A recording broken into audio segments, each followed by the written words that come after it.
Pemirsa, restoran cepat saji McDonald's gagal memenuhi ekspektasi pertumbuhan penjualan di Amerika Serikat pada kuartal 2 2026. Hal ini dikarenakan konsumen mengurangi pengeluaran akibat kekhawatiran ekonomi dan situasi geopolitik di Timur Tengah.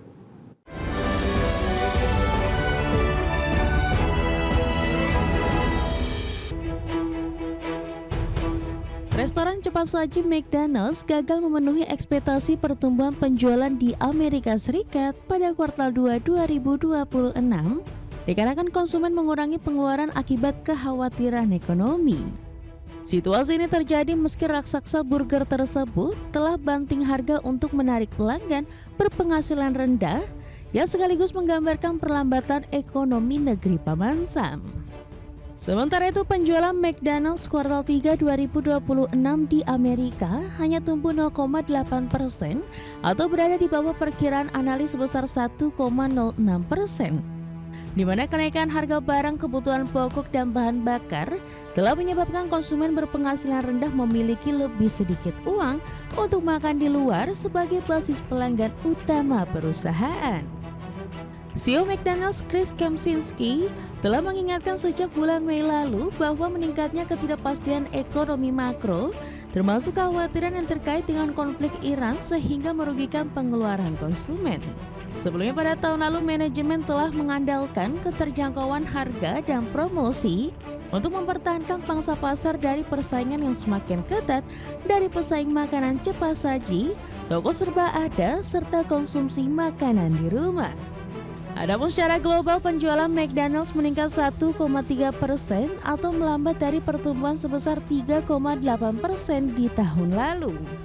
Di sisi lain penjualan di segmen pasar internasional McDonald's yang mencakup negara-negara besar di Eropa justru naik 1,5% meski turun 4% dibandingkan realisasi tahun sebelumnya. Berbagai sumber, IDX Channel. Raksasa produsen otomotif Jepang Toyota mencatatkan kinerja positif di sepanjang kuartal 2 2026. Perusahaan mencatat pertumbuhan laba yang ditopang permintaan produk yang kuat serta pelemahan nilai tukar mata uang yen. Toyota membukukan laba bersih sebesar 1,48 triliun yen atau setara sekitar 169 triliun rupiah di periode April hingga Juni 2026. Angka ini meningkat 75,98% jika dibanding periode yang sama di tahun lalu yang membukukan laba bersih 841 miliar yen. Namun demikian, Toyota juga mencatat penurunan penjualan unit kendaraan di periode kuartal 2 2026. Di mana dalam periode tersebut penjualan Toyota secara global mencapai 2,39 juta unit atau lebih sedikit dari periode yang sama di tahun lalu sebanyak 2,41 juta unit. Toyota memproyeksikan laba sebesar 3,25 triliun yen untuk tahun fiskal penuh hingga Maret 2027 atau lebih rendah dari laba 3,85 triliun yen yang diraih pada tahun fiskal sebelumnya.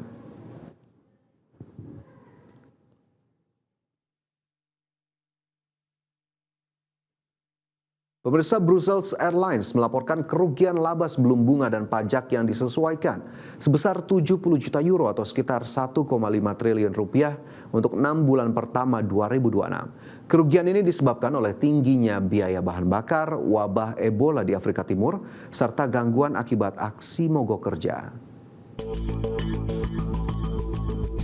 Maskapai penerbangan Eropa Brussels Airlines melaporkan kerugian laba sebelum bunga dan pajak yang disesuaikan sebesar 70 juta euro atau sekitar 1,5 triliun rupiah untuk 6 bulan pertama 2026. Kerugian ini disebabkan oleh tingginya biaya bahan bakar, wabah Ebola di Afrika Timur, serta gangguan akibat aksi mogok kerja. Kerugian tersebut sekaligus mencerminkan penurunan sebesar 50% dibandingkan dengan periode yang sama pada 2025, meskipun terjadi peningkatan dalam jumlah penumpang dan pendapatan. Sebelumnya, maskapai asal Belgia ini mengangkut 4,5 juta penumpang dalam 34.200 penerbangan selama semester 1 2026 yang masing-masing meningkat 8,1% dan 5,5% dibandingkan tahun sebelumnya. Sementara itu, pihak manajemen menyatakan bahwa ketidakstabilan situasi di Timur Tengah telah mendorong kenaikan harga minyak sehingga meningkatkan biaya bahan bakar sebesar 64 juta euro atau sekitar 1,3 triliun rupiah dibandingkan semester 1 tahun sebelumnya. Bahkan wabah Ebola di beberapa wilayah Afrika Timur juga melemahkan permintaan perjalanan dan menimbulkan tantangan operasional akibat masalah penjadwalan awak serta pembatasan perjalanan, termasuk aksi mogok dan protes di Belgia yang menyebabkan gangguan di Bandara Brussels serta penghentian kerja oleh petugas lalu lintas udara sehingga mengurangi pendapatan sebesar 3 juta euro atau sekitar 62,1 miliar rupiah. Menatap tahun 2027, Brussels Airlines memutuskan akan menunda rencana penambahan 2 pesawat Airbus A330 ke dalam armada penerbangan jarak jauhnya sehingga jumlah armada tetap sebanyak 11 pesawat. Langkah ini dilakukan akibat profitabilitas yang lebih rendah dari perkiraan, aksi mogok yang berulang di Belgia, serta ketidakpastian geopolitik global.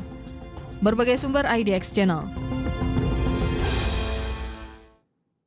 Figure AI menghadapi sorotan setelah muncul tuduhan bahwa sejumlah demonstrasi robot humanoidnya tidak sepenuhnya otonom dan diduga melibatkan campur tangan manusia. Kontroversi ini menjadi ujian besar bagi kepercayaan investor dan industri robotika yang tengah berlomba mengembangkan AI fisik untuk aplikasi komersial. Sejumlah pengamat dan kreator konten teknologi mempertanyakan tingkat otonomi pada demonstrasi robot figur AI yang beredar di media sosial. Mereka menilai beberapa aksi robot terlihat berbeda saat tidak berada dalam skenario demonstrasi terkontrol. Perdebatan ini memicu diskusi mengenai batas antara demo teknologi dan kemampuan produk siap pakai. Hingga kini figur AI tetap menyatakan fokusnya adalah mengembangkan robot humanoid untuk industri. Para ahli menilai robot humanoid masih menghadapi tantangan besar dalam memahami lingkungan nyata yang dinamis. Meski model AI terus berkembang, kemampuan robot untuk mengambil keputusan secara konsisten masih memerlukan penyempurnaan.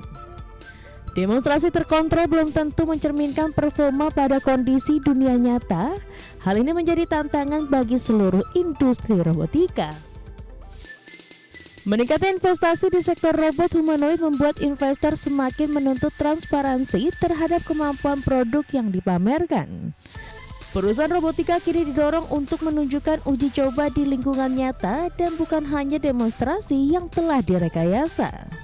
Kepercayaan pasar menjadi faktor penting bagi komersialisasi robot humanoid. Kredibilitas teknologi akan menentukan kecepatan adopsi pasar. Kontroversi yang menimpa figur AI menunjukkan bahwa persaingan robot humanoid tidak hanya berfokus pada inovasi, tetapi juga pada kepercayaan publik. Di tengah persaingan dengan Tesla, Unitree, Google, DeepMind, dan Apptronik, perusahaan harus membuktikan kemampuan AI mereka secara terbuka. Standar evaluasi yang lebih ketat diperkirakan akan mendorong perkembangan robot yang lebih andal, tapi ini menjadi momentum penting bagi masa depan industri AI fisik global. Berbagai sumber IDX Channel.